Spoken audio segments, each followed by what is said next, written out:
the fiction of Harlan Ellison in a book called Mind Fields, a very lovely book available in both soft and hardcover editions.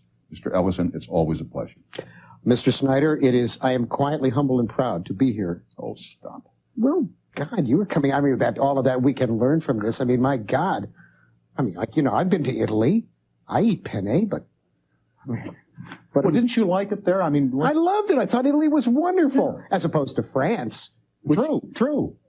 Which, when I came back, I said we should nuke them till they glow. No, the Italians are very nice. They are. They're nice people. And the thing that amazed me was that they all spoke Italian and that all the signs on the road were in Italian. It amazed you that Italians spoke Italian? Well, I mean, if you come to America, not everybody speaks English. Well, that's true. That's true. But we are a melting pot here. Yes, I understand that, but we could learn from some countries in Europe. Anyway, the project Minefields, how did you and Mr. Yerka get together? Your prose, his art. Well, what happened was I had done an introduction for a book of H.R. Giger's art. H.R. Giger, the man who designed the Alien. Oh, surely. And the publisher is a man named Jim Cowan, and his company is called Morpheus International. And he publishes coffee table books of fantastic artists, surrealists, so on. And he had done one of my books, and he'd done very well with it. So he called me one day and he said, "Look," he said, I was at an art exhibition, or maybe it was the art show here in town, and he said, "I saw this fabulous Polish painter, and I'm going to do a book of his stuff, and I'd like you to write the introduction." I said, "Oh, God, Jim, please, I've done enough introductions." Right, and by the way, are you an art aficionado? Are you a fan of it? Yes. Okay, so it would be in keeping with your own love to do this kind of an introduction. Well, I've done a lot of introductions for different art books and comics, and I very much like the visual, because I'm frustrated because I cannot draw at all. Right. And he said, "I really want you to do this." And I said, "Please, I've done enough introduction. Running Water, introduced by Ellison. Here's a roll of toilet paper, introduction by Ellison. Enough already. We've had this." So he said, "Well, at least look at this guy's stuff." And I said, "All right." So he came over with a folio of Jacek's art, and I looked, and the first one I saw was this, and my mouth dropped open. I said, "This is astonishing stuff." Well, the more he showed me, in about 20 minutes, I said, "No, I will not do an introduction." I said, "But I will." He wanted to do 30 paintings. I said, "I'll write 30 short stories around 30 paintings." Wow. And he thought I was kidding, and I said, "No, I would do it." Now, originally what I thought I would do was I would write a 4 or 5 line kind of aphorism for each one. Yeah. Didn't happen that way. When I got to the first story that I did was this one called Twilight in the Cupboard. No, I'll hold it up. I got it right here. Okay. Twilight in the Cupboard. When I got to that, and it shows a cupboard, and it's got all of these things on the top, but there's a little church there, and there's hands coming out of the drawer. And I said, how interesting. So now I start writing the story. Well, the story turns out to be about 2,000 words. Then the problem was I had to explain it. When I explained it, the author's note that I wrote ran 7,000 words. And you know what we say, if you have to explain them. Oh, yeah. Well, I know. What it was about the Holocaust, and about assimilation, and about the people who always thought they could escape by pretending they weren't Jewish, and how they wind up living, all of the souls of the dead Jews are living in this cupboard. And I had to explain all that. And I get into it, and I start talking about skinheads, and what pustulant rodents they are, and how, and I go on and on and on, and it's this long thing. So I figured, okay, now I can't do 3 or 4 lines for the other stories because they'll all be unbalanced. So each story winds up being longer than the others, and I wind up doing this very long book, and I did 33 stories around 34 paintings. And I would, if you would show The Silence, which is on page 40. I will indeed. It's very short, and I'll read it to them so they can see the kind of thing that I did. And it holds, in fact, with your religious tone of the evening. Now, wait a second. Let me just they're the page numbers. Down on the bottom, page 40. I know. Please turn in your... Oh. Okay, The Silence. Be this one right here on the left-hand side. Now, the camera comes in on that one. There it is. Okay. You got a good shot of that? As good as we're going to get. Okay. This is the cathedral in which your cowardice has been enshrined. The silence at the pulpit is the silence we heard when you did not answer cries for help. In the eaves of this holy place are the festooned remnants of the friends you did not come to assist. In the darkened rooms up rotting staircases are the tattered faces of lovers you betrayed. Here your mother, there your father, both gone now and neither with any degree of calm or joy. Here is the sanctuary of your lost chances. There is no pastor, no choir, no stewards, no supplicants. It is a congregation of one. You will worship here all the remaining days of your life, and at night your spirit will kneel on broken glass in the pews. Now, that's heavy, kid. You know that. And I know exactly what you're saying. Yeah. But why did you choose to see the silence in this church in negative rather than positive terms? I have no idea. Some of these stories are very positive. I know they are, and very happy. Others, there is a quality about these. For instance, it's a ruined roof.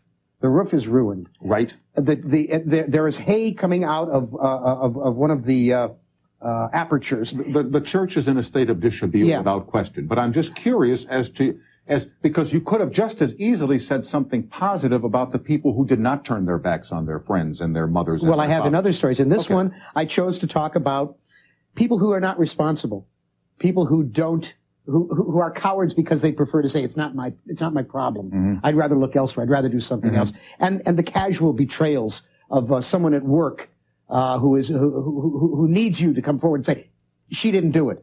It was this other guy. Right. And they don't, because you don't want to put your own ass on the line. Mm-hmm. So I have no idea why it was each of these stories turned out the way they did. You know, I was curious. You know how when you read an article that somebody has written about another person and how sometimes they just nail them? Yeah. And sometimes a writer won't quite get it. Like the piece you just read, The Silence, you nailed it. You know what I'm saying? In those 8 lines, you nailed something very important in terms of responsibility and awareness. Are you conscious of that ability, or does that just come out of your typewriter or your pen? It's long and hard learned. Yeah. I did a lot of newspaper work. I've done a lot of nonfiction. I know you have. And I think I learned it from Steve McQueen. Of all people, I learned it from Steve McQueen. I did an interview with Steve. We became friends. Let me have you hold it, kid. I got a commercial waiting. We'll continue with Harlan Ellison, who is, what can we say, co-author? I guess. Co-star of Minefields, The Art of Jacek Jurka, and The Fiction of Harlan Ellison. Back with more and your phone calls. We're with Harlan Ellison. The book is called Minefields, and you were talking about an interview that you had done with Steve McQueen. Yeah, this is years and that writing is a craft hard to learn. Anybody can learn writing. I mean, really, writing is not that hard. I mean, if you look at the crap that Judith Krantz writes, you know that anything can write. What? I'm supposed to sit here and lie and say Judith Krantz is a great writer? Well, I mean, but why would you have to just bring up Judith Krantz? All right, I got others. No. How many do you want? No. How many do you want? I'll give you a list. No, I mean, you look at the stuff that women write. You know that Paramecium could write. Things that live in a petri dish could write. No, she's not a woman. Is not a writer. She's a creative typist. But a hell of a dresser. The woman can dress like crazy. Look, I take writing very seriously. I know you do. And I think people who patchki around with it ought to have their fingers broken, slam them in a piano. Right. So Judith's fingers have figuratively now been smashed. Listen, sometime you get me here, I'll tell you why I'm never invited to Jeremy Tarcher and Sherry Lewis's house anymore. We used to be great friends. Yeah. Well, Judith Krantz is Jeremy Tarcher's sister. Oh. And I was there the night that she made some obscenely enormous amount of money for a paperback sale on one of her unspeakable books. And I unfortunately made a remark about it. I'm sure you did. That was the end of the dinner. I mean, the penny went one way and she went the other. And how many dinners in your lifetime have you ended with remark? A number. I am seldom invited back. Ronnie McDowell is the only person who's ever invited us back to dinner. Uh-huh. He's a nice man. He's a very nice man. He's got a very high BS throreshold, apparently. But no, we eat at home a lot. Listen, I've been thrown out of 7-Elevens for Anyhow, where were we? Oh, we were... Steve McQueen. Steve McQueen. He was a remarkable guy, and I was assigned to do a piece on him. He had just shot Bullet. Oh, sure. The film Bullet. Yeah. And I was assigned to do a piece on him by one of the Hearst magazines, and we got to know each other. And he was very, very cautious guy to know, because he used to say, everybody tries to cap me. Everybody tries to, sum me up in a few words. Yeah. And I said I wouldn't do that. And he came to like me. He called me Huckleberry. I don't know why, but he liked to call me up. And we got pretty tight. And we wound up at one point. He had made an arrangement. It was the only time he went on television after he had done Wanted Dead or Alive. Mm-hmm. The only time he went back to TV was he did the Ed Sullivan Show. And Sullivan came out into the high desert. Steve had said he wanted to promote, Warner Bros. Wanted him to promote Bullet. He wanted to promote Solar, which was his production company that made dune buggies. Mm-hmm. And they said, okay, we'll combine them. We'll shoot it out in the high desert in the dune buggies. Right. And like that. And then you'll plug Bullet at the same time. Exactly. So we got out there, and it was bad. It was like 125 degrees, 130 degrees. Ed Sullivan had a colostomy bag, and he had to keep changing his shirt. They had about 40 of these blue shirts that he wore, and they had to keep changing them every 15 minutes. And it was a real bad day. And at one point during the shooting, all of a sudden, McQueen stops and he looks around and he says, "What's that whirring sound?" And everybody goes, "What whirring sound?"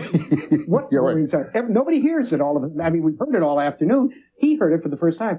And he walks over to one of the cameras. Warner Brothers had sent him crappy equipment. Oh, the camera? The camera was making the noise. And he was such a perfectionist, he would not allow it to be shot. There we are standing in 120, 130 degree heat. Everybody's schwitzing and dying. Yeah. And he said, "We got to get different cameras. Send back to LA, get different cameras." The lesson I learned from that was that at some moment in an interview or at some moment in writing a nonfiction piece, the truth will be revealed to you. Exactly. Through a peephole. You've done it in interviews. I've watched you all the time, man. Yeah. You see through, and you suddenly see right to the heart of that person. You know exactly who they are. And in that instant, when he could have flayed some poor camera guy, he could have insulted the people who schlepped the equipment. He didn't. He took charge, man. He became the man. The leader. Absolutely. And he said, do this, and we will all go back to town. We'll go to my house. We'll sit in the cool till we come back. I want you to go to the airport, get a chopper, go get the cameras, come back. He had it all like, it was amazing. Laid out. He laid it out. Absolutely. And I said, this is the core of what this man is really like. Because a petty guy would have stomped his little foot like Barbra Streisand. Sorry. Sorry, another name out of the past. She owes me $18. I'm entitled. Woman stole $18 from me many years ago. What do you mean she stole $18? We both sang in the same club before she ever got her first gig, and I Can Get Up For Your Wholesale. We both sang for a living, and we passed the hat. When she would sing, I passed the hat. When I sang, she passed the hat. One night, she copped the hat. It was $18. Am I allowed to say the bitch? No, I'm not allowed to say it. Don't come on. Well, I was off camera. They didn't see it. Judith Krantz and Barbra Streisand. I'll tell you, when he slams them, he slams the biggest there are. Now, you have titled only 2 of these paintings, and one of them is the name that you have on your home in Los Angeles called Ellison Wonderland. Yes. Now, why was this called Ellison Wonderland? Because I was hoping that they would give me that painting. I love that painting. They being? Well, Mr. Yurka has an agent, a lady who I understand is Polish, but who lives in Paris and pretends she's not Polish. And she gave the publisher a very hard time, saying, "Who is this Ellison fellow? Yeah, right. Why does we have his work? Jacek's work is great. Why we have to have these weird little stories?" So with the notes, to which I reply what my mother used to say to me, like a wolf with a goldfish, lady. And so I titled that one Ellison Wonderland, and then this one here, which is called Susan, because I wrote it about my wife. About your wife, but not like the Ellison Wonderland. Where is the painting? How the hell I know? I don't have it. You know what these things sell for? No. Let me ask you a question. Cowan's in the other room. Ask him. They're about 50 grand a piece. You're kidding. I haven't got that kind of money. Does it look anything like this? No. Does it look anything? Yeah, it looks like, that's the paint. Where did you get that? Well, but it looks something like that, right? Yeah. Go touch it. It's real. You can hold it. It's yours. What are you saying? I'm saying it's yours. I can't afford this. You got your money. Did I ask for money? Gotcha.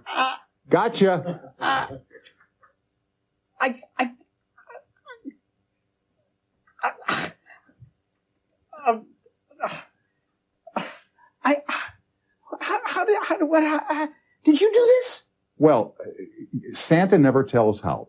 We will continue with Harlan Ellison. Man, I've never seen this guy absolutely thunderstruck. In 20 years of broadcasting, I got him. Nailed him. We'll be right back after these messages. You're kidding. I wouldn't kid you, pal. This is mine? It's yours. Well, you done did me this time. Oh, I know. Jim Cowan is in the next room. Your agent? He's the publisher of this book. He is the sweetest man in the world. He's a wonderful publisher, honest as the day is long. He's a pleasure to work with. I have worked with some of the greatest mumsers in the universe as publishers, and I am quick to call them that. But boy, he is a prince. And if he paid for this, what I think he paid for this, it is more than I've ever gotten for a book in my life. I'm just...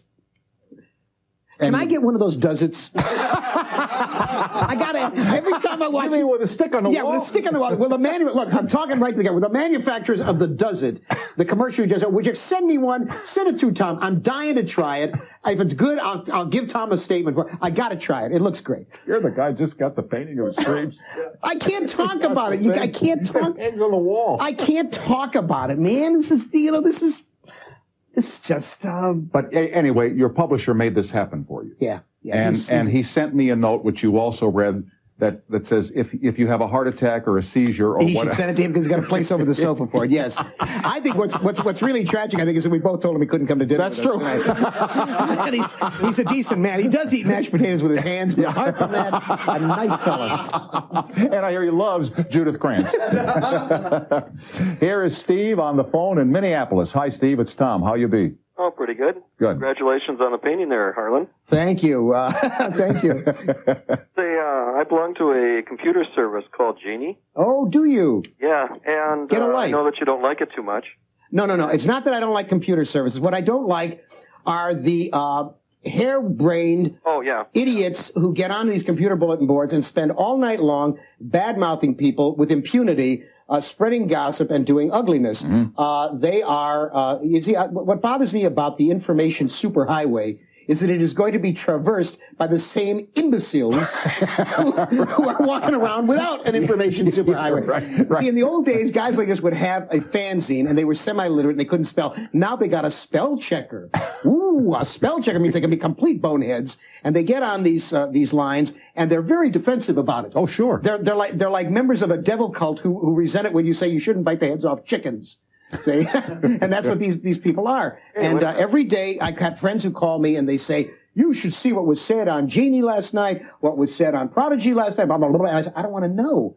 I don't want to know. These people are spring-loaded vomit. That's all they are. I'm a nice fella. I don't want to know. Go away. Get a life. Stop sitting there and eating sweets. Steve, has he answered your question? No. No. Well, what part of that didn't you understand, Steve?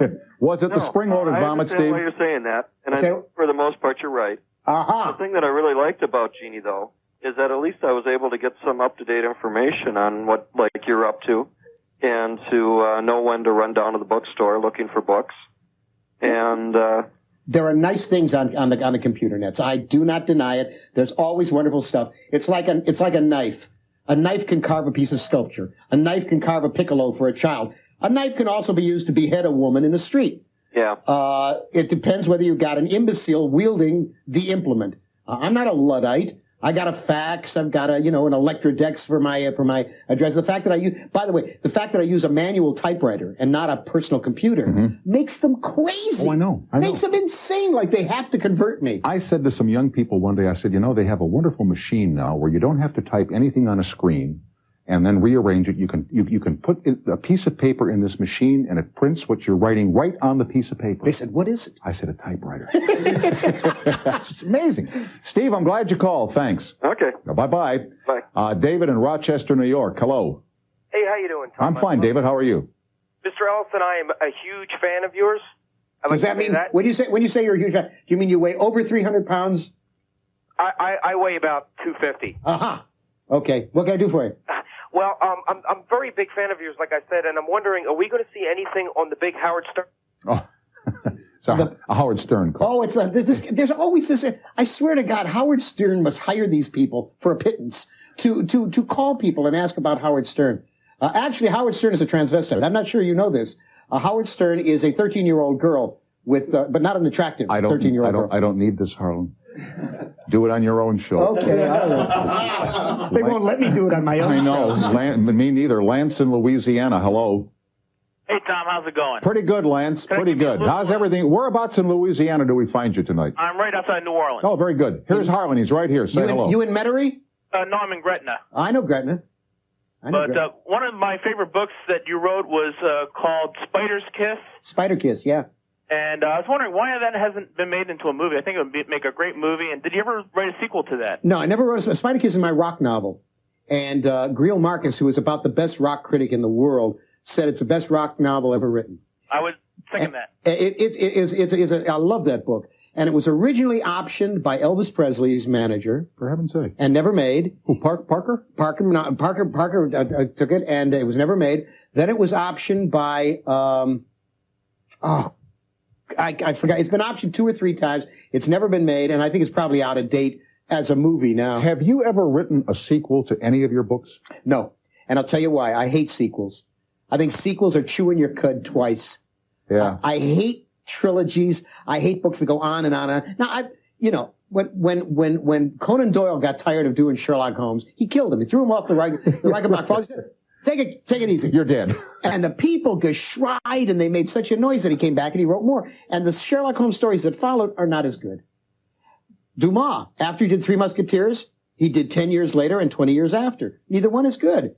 I've read books by people where they go back and they rethink. You say what you gotta say, and you get off stage and you write something else. Mm-hmm. I've never written a sequel. Now, A Boy and His Dog, which they made a movie of, was only part of a large novel. Right. So there's 3 or 4 of those stories published, and there's a larger section coming if I ever get around to finishing it. Mm-hmm. But no, I've never written a sequel to anything. Lance, I'm glad you called. Thank you. Tom, thank you. And if you have an extra one of those books around, I know you don't like giving away the gifts, but you're out of cups. No, you got to go to the store and buy it. No. I don't have any extra books. No, we give him one. We got a long chain on it. We drag it back after the show. Anyway, Lance, thanks for calling, my friend. Thank you. All right, bye-bye. Lastly, I don't have time for the cruise that you were on. Oh, sure. Throw it out there and make me look like a bum. No. He was on a cruise where it was a cruise with Harlan Ellison, right? It was on the Love Boat. It was the Regal Princess. Really? We got called by a company, and they said, we're putting together a mystery cruise. Was Kathy Lee on the cruise? No. There's going to be a murder, and there's a whole bunch of people who will be in this package, and if you'll be the celebrity author, mm-hmm. And we will give you a complete trip. So they fly us to Acapulco. Now, my wife and I have been married 8 years. Right. We've been together 9 years. And about a year and a half ago, she said to me, take me on a honeymoon or I will kill you. And I said, not a hell of a lot of choice there. So this thing came along. I said, how would you like a nice trip, up from Acapulco and Puerto Vallarta and Mazatlan and Cabo San Lucas. And she said, I'd love it. So we get on this boat, this big boat. It's big. Big, with a lot of people with blue hair and support hose. And see, I'm not a cruise type kind of guy. I gathered that. 2 days, I was out of my mind. I wrote a story on the ship. I'm sitting there writing a story, and we're walking to dinner one night, and there's all these, and I said to her, who are all these out there cockers? And she turns to me, she says, people your age, stupid. Let's see. Judith Kranz, Barbara Streisand, and the computer networks, and now the cruise line. They treated us like gods. We had a wonderful time. Susan loved it. So I pretend to like it. Yeah. Fortunately, she's not watching this show tonight, so I can tell the truth. I would sooner slash my wrist the long way than ever go on another cruise. Well, when we get, what is it he wants? The does it? The does it. I gotta have a When does we get the does it in here, we'll send it over and you can play to your heart's content. Thanks, boss. Always a pleasure, kid. Do you watch Animaniacs? No. Oh, you gotta watch Pinky and the Brain. I'll watch it. Minefields, the art of Jacek Jurka. The fiction of you couldn't get a guy named Smith that paints. It's a poll. What do you want from me? And the fiction of Harlan Ellison, now available in hardcover and soft at bookstores everywhere. Everywhere. Always a pleasure. And what's the guy's name that got you the painting? Jim Cowan. He's not coming to dinner.